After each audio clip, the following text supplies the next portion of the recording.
स्वागत करती हूँ आपका आपके अपने शो मेरी सहेली में। एक महिला के शिक्षित होने से पूरे समाज का निर्माण होता है।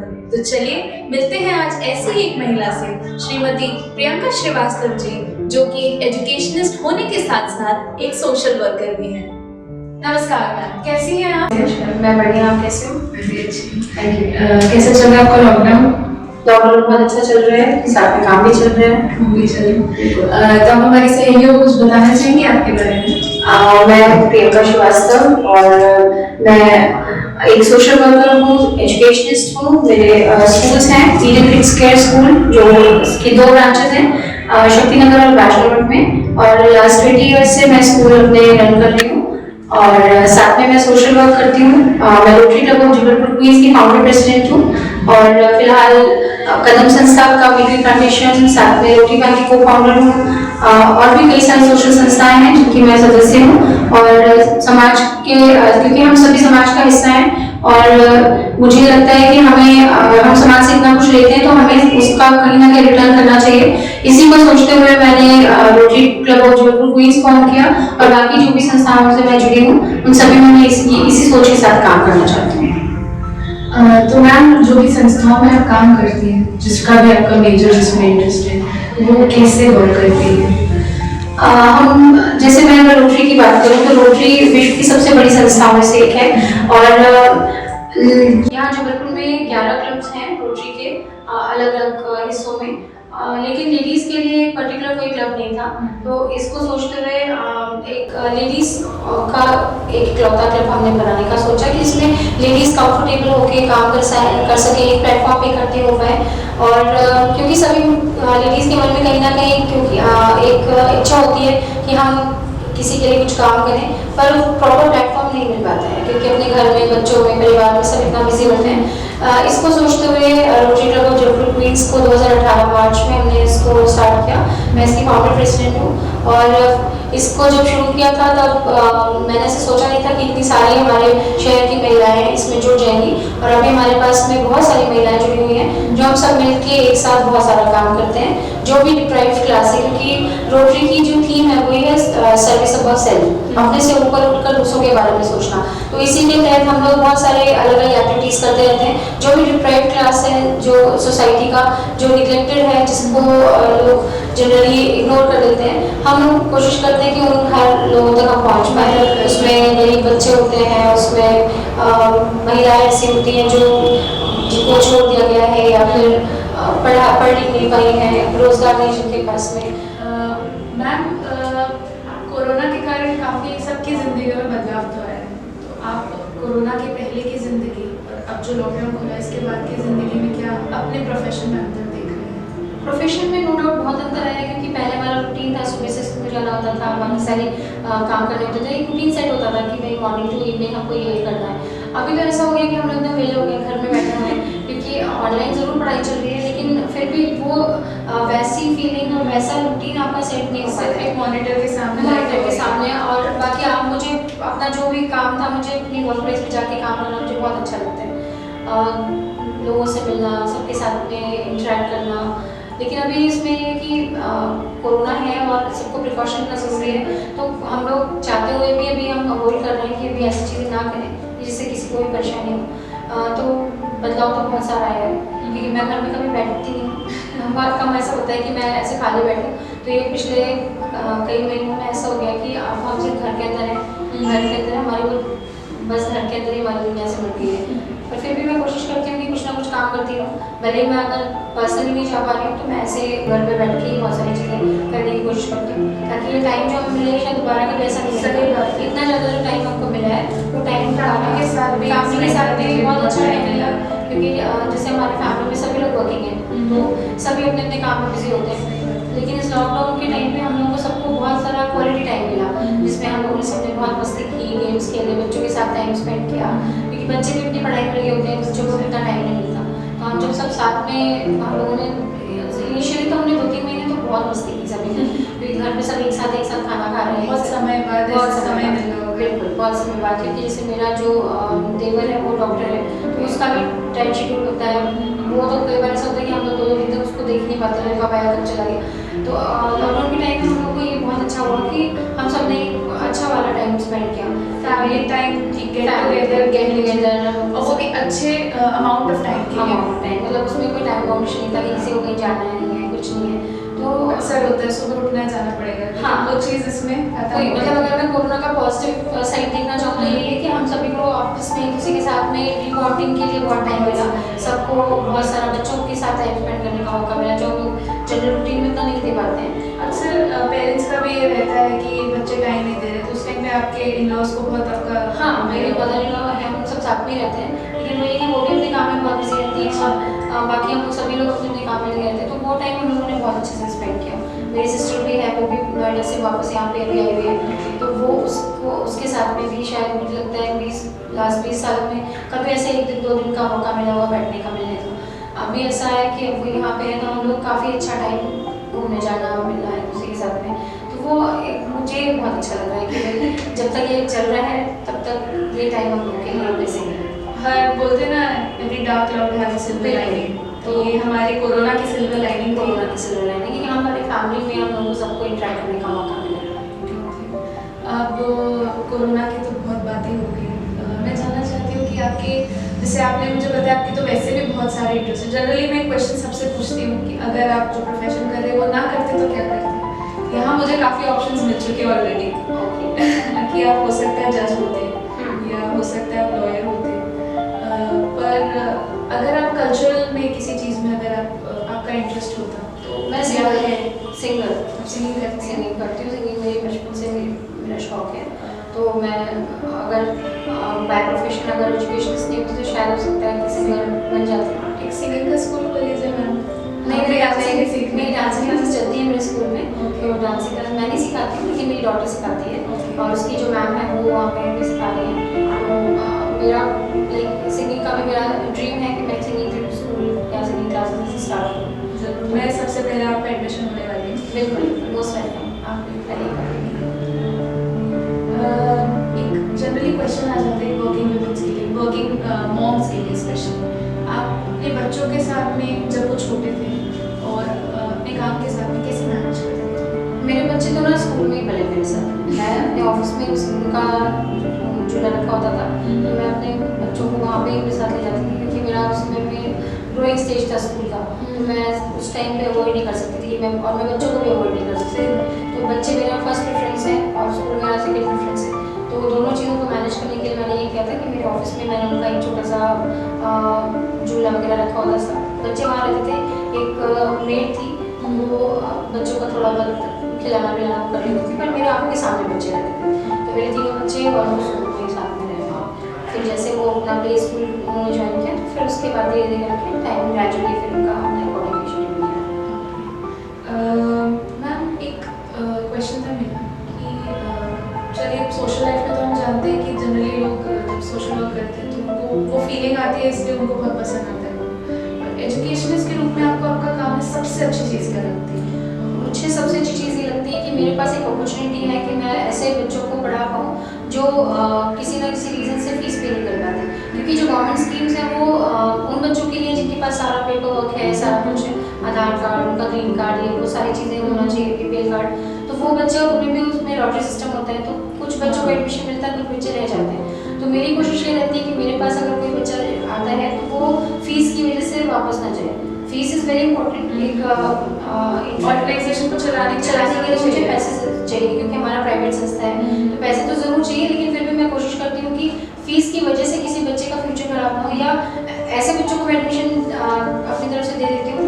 लास्ट 20 ईयर्स में बहुत सारे ऐसे बच्चे पढ़ के गए जिन्होंने बिल्कुल भी फीस नहीं हमने उनसे नहीं लिया, फ्री ऑफ कॉस्ट मैंने उनको पढ़ा दिया। हाँ बिल्कुल, तो मुझे लगता है कि मेरे पास में अपॉर्चुनिटी है तो मुझे ये करना चाहिए। मैं कोशिश करती हूँ कि वो बच्चे मेरे पास से लौटे ना।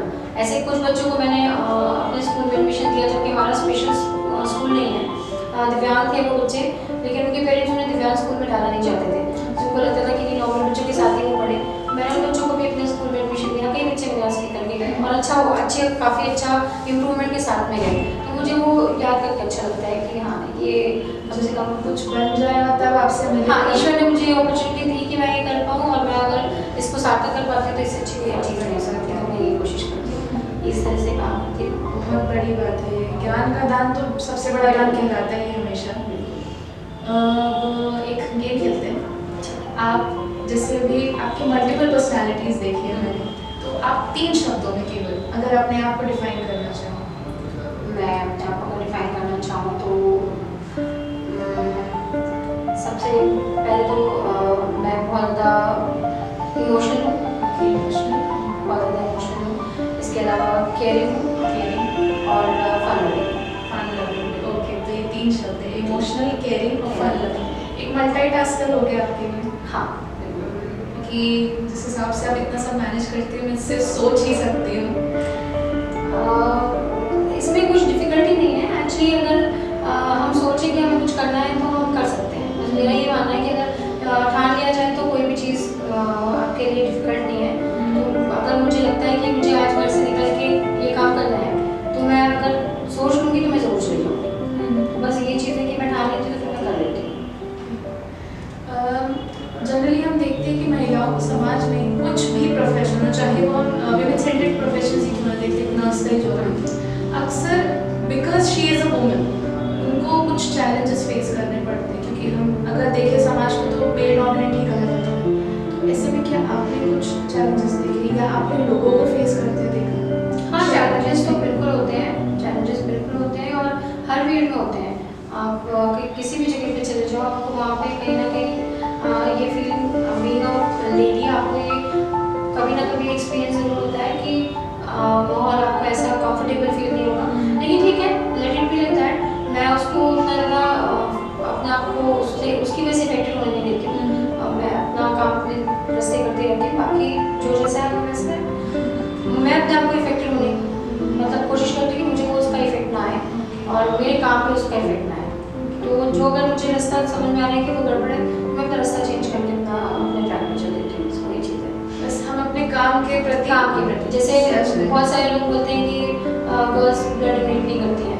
मैं ये भी मैसेज देना चाहूँगी, मैं लगातार रेगुलर ब्लड डोनेट करती हूँ, और मैं एक स्पेशल थैंक्स भी बोलना चाहूँगी हमारे जबलपुर के ब्लड डोनर्स को।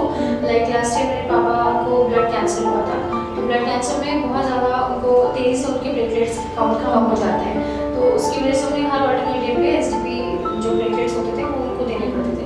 यहाँ जबलपुर के जो भी ब्लड डोनर्स हैं, जैसे मैं सरबजीत नारंग जी का नाम लेना चाहूँगी, इसके अलावा मैं और भी कई सारे लोग हैं जिन्होंने हमको रेगुलर मुझे बिल्कुल भी कभी फील नहीं हुआ कि मुझे हर अल्टरनेटिव पे प्लेटलेट चाहिए, उन्होंने मुझे हमेशा अवेलेबल करा के दिया। तो उसके लिए मैं पूरी ज़िंदगी में कभी भी बिल्कुल मैं उनके लिए बहुत थैंकफुल हूँ, और मुझे बहुत मोटिवेशन भी मिला। मैं बहुत सालों से ब्लड डोनेट कर रही हूँ, लेकिन उनको देख के मुझे लगता है कि जितना डेडिकेशन के साथ में ब्लड डोनेट वो लोग करते हैं, उस डेडिकेशन को अगर उसका मैं 5% भी अपने ऊपर लागू कर पाऊँ तो इट्स वेरी गुड। तो मैं लास्ट 2 ईयर से अपने बर्थडे के दिन पे ब्लड डोनेशन कैंप लगा रही हूँ। थैलेसीमिया में लगाया था, इस साल कोरोना में से लगा नहीं पाया, लेकिन मैंने खुद ब्लड डोनेट किया, तो थैलेसीमिया वाले एक बच्चे के लिए ब्लड डोनेट किया। और मैं सबको ये भी बोलना चाहूँगी कि ब्लड डोनेट ज़रूर कीजिए, क्योंकि उससे कोई प्रॉब्लम नहीं होती है, लेकिन आपके 1 यूनिट ब्लड जो होता है वो किसी की ज़िंदगी बचा सकता है। क्योंकि हमारे पूरे कंट्री में बहुत सारे ऐसे बच्चे हैं जिनको थैलेसीमिया है, या फिर कैंसर पेशेंट्स हैं, या फिर और भी दूसरी बीमारियों से ग्रसित हैं, बिल्कुल एक्सीडेंट है, कोई भी ऐसे केसेस आते हैं जिसमें उस समय में उनकी अगर आपको ब्लड उस समय नहीं मिलता तो बंदे की जान जा सकती है। तो अगर हम अपने मन से, क्योंकि जनरली लोग ये सोचते हैं ना कि ब्लड डोनेट करने से हमें कमजोरी आ जाएगी या हम बीमार हो जाएंगे, ऐसा कुछ भी नहीं होता है। मैं बराबर ब्लड डोनेट करती हूँ। पैंडेमिक में भी हमारे घर में अलाउ नहीं कर रहे थे, लेकिन फिर भी मैं गई, मैंने ब्लड डोनेट किया। और ये मिथ भी मत रखिए दिमाग में कि लेडीज़ ब्लड डोनेट नहीं कर सकती हैं। लेडीज़ बिल्कुल ब्लड डोनेट कर सकती है, अगर आपका खान पान अच्छा है और अगर आप हेल्दी हैं तो आप ज़रूर ब्लड डोनेट कीजिए। हर 3 मंथ्स में मैं डोनेट कर रही हूँ, और लास्ट 5-6 ईयर से मैं डोनेट कर रही हूँ, कोई प्रॉब्लम नहीं होती है। हमें सभी के लोगों को ब्लड डोनेट ज़रूर करना चाहिए। बिल्कुल, आजकल ऐसा नहीं कि ब्लड डोनेशन बहुत ज़रूरी है और सबको करना चाहिए। इसमें महिला या पुरुष का कोई भेदभाव नहीं है। अब थोड़ा आपके पास में चलते हैं। एज अ स्कूल किड आप कैसे थे? मैं बिल्कुल टॉम बॉय थी। अभी की पर्सनैलिटी से आप उसको मैच नहीं कर पाएंगे, लेकिन बचपन में मैं बहुत ज़्यादा नॉटी और बहुत शरारती, बहुत ज़्यादा मस्ती करने वाली। और स्पोर्ट्स में थी? मैं स्पोर्ट्स में भी थी और बाकी एकेडमिक्स में भी अच्छी थी, बाकी लेकिन मैं मस्ती बहुत करती थी। क्या 12th में मैं अपने स्कूल की क्लास लीडर थी, गर्ल्स क्लास लीडर थी। कभी भी हमारे स्कूल्स में, जितने मैं काफ़ी सारे स्कूल में पढ़ी हुई हूँ, बाय प्रोफेशन मेरे पापा वर्चुअल ग्रुप रीजन ऑफिसर थे, तो ट्रांसफर होता था हमारा हर साल 2 साल 3 साल में। तो मुझे ऑल ओवर एमपी और छत्तीसगढ़ में काफ़ी अलग अलग जगह रहने का मौका मिला। तो अलग अलग स्कूल्स में ऐसे अलग अलग जगह पे, तो लेकिन ये होता था कि अगर किसी भी स्कूल में कोई भी कल्चरल इवेंट है, सिंगिंग है, तो मुझे हमेशा पहले बुला लिया जाता था कि भाई प्रियंका को ज़रूर पार्टिसिपेट करेगी। तो ऐसे हमने इस तरह से कल्चर में, स्पोर्ट्स में, सभी में मैं रही हूँ। तो आप अपने बच्चों में अपनी कौन सी क्वालिटीज़ देखना चाहती हैं, अगर या उनमें ऑलरेडी है तो आपको कौन सी क्वालिटीज़ अच्छी लगती हैं जो आपकी हैं? मेरे 3 बच्चे हैं, 2 बेटे हैं, 1 बेटी है। और मेरा जो सेकेंड वाला बेटा है वो भी अच्छी सिंगिंग करता है। मेरी जो डॉटर है वो बहुत अच्छी डांसर है, कथक डांसर है, और वो काफ़ी सारा मेरे से मिलती जुलती है। तो मैं मतलब मेरे तीनों बच्चों में ही थोड़ा थोड़ा है, मेरी कुछ ट्रेट्स। हाँ बिल्कुल, थोड़ा थोड़ा सभी में है।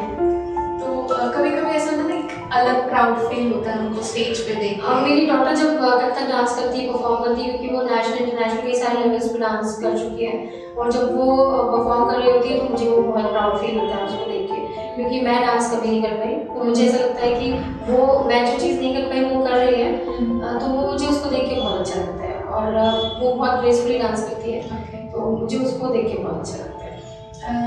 मैम एज अ चाइल्ड आप किसके ज़्यादा करीब थी, अपनी मम्मी या मेरे पापा?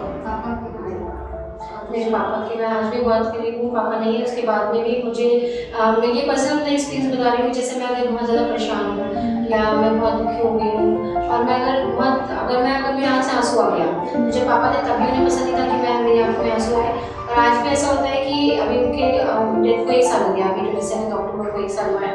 अभी भी ऐसा होता है कि अगर मेरी आँख में अगर आंसू आ रहा है और मैं बहुत परेशान हूँ, तो कोई माने या ना माने, लेकिन मेरी वो प्रॉब्लम सॉल्व हो जाती है। हो सकता है तुरंत ना हो, मगर 1 दिन 2 दिन के बाद में वो प्रॉब्लम सॉल्व हो जाती है। और ये मैं पिछले 1 साल से कई बार मैं इसको एक्सपीरियंस कर चुकी हूँ कि मेरी प्रॉब्लम ऑटोमेटिकली कुछ ऐसा होता है कि जिस चीज़ की वजह से मेरी आंखों में आंसू आ रहे हैं, वो चीज़ अपने आप कुछ ना कुछ ऐसा रास्ता बनता है कि वो चीज़ हमेशा सॉल्व हो जाती है। तो ये मेरे पापा की ब्लेसिंग्स हैं, और पापा की मैं हमेशा करीब हूँ, क्योंकि मैं बड़ी बेटी हूँ और बचपन से ही उनकी बहुत लाडली रही हूँ। मेरे मुँह से अगर कुछ निकला तो वो मेरे पापा ने हमेशा कर दिया। मैं अपने पापा के प्रॉब्लम से बात कर रही हूँ। मैम आप हमारी सहेलियों को भी एडवाइस देना चाहिए करियर से, या मैं ये बोलना चाहूँगी कि आपके लिए, अगर आपने मन में कुछ ठान लिया है, आप कुछ करना चाहते हैं, तो बस आप अपना विल पावर स्ट्रॉन्ग रखिए और उसके लिए मेहनत कीजिए। आप अगर मेहनत करते हैं, पूरी ईमानदारी से मेहनत करते हैं, तो रास्ता अपना आप बनता जाता है, और आपको कोई रोक नहीं सकता आपकी ड्रीम्स को फुलफिल करने के लिए। Thank you so much. तो आज हमने प्रियंका जी से सीखा कि पढ़ाई करने की कोई उम्र नहीं होती। मैं धन्यवाद देना चाहूँगी प्रियंका जी का, जो यहाँ आई और हमें इतना समय दिया।